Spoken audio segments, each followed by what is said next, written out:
मी अजित आशाताई अनंतराव पवार गांभीर्यपूर्वक प्रतिज्ञा करतो की कायद्याद्वारे स्थापित झाले आहे अशा भारताच्या संविधानाबद्दल मी खरी श्रद्धा व निष्ठा बाळगीन.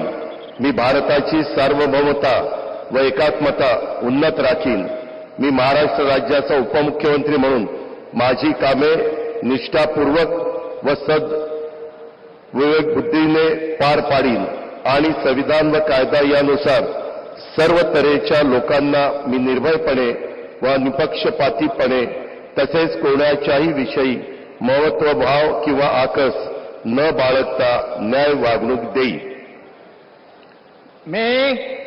मी अजित आशाताई अनंतराव पवार गांभीर्यपूर्वक प्रतिज्ञा करतो की महाराष्ट्र राज्याचा उपमुख्यमंत्री म्हणून माझ्या विचारार्थ आणली जाईल किंवा मला ज्ञात होईल अशी कोणतीही बाब असा उपमुख्यमंत्री म्हणून माझी कामे यथायोग्य पार पाडण्यासाठी आवश्यक असेल ते खेरीज करून एरवी मी कोणत्याही व्यक्तीला किंवा व्यक्तींना प्रत्यक्षपणे वा अप्रत्यक्षपणे कळवणार नाही किंवा त्यांच्याकडे उघड करणार नाही.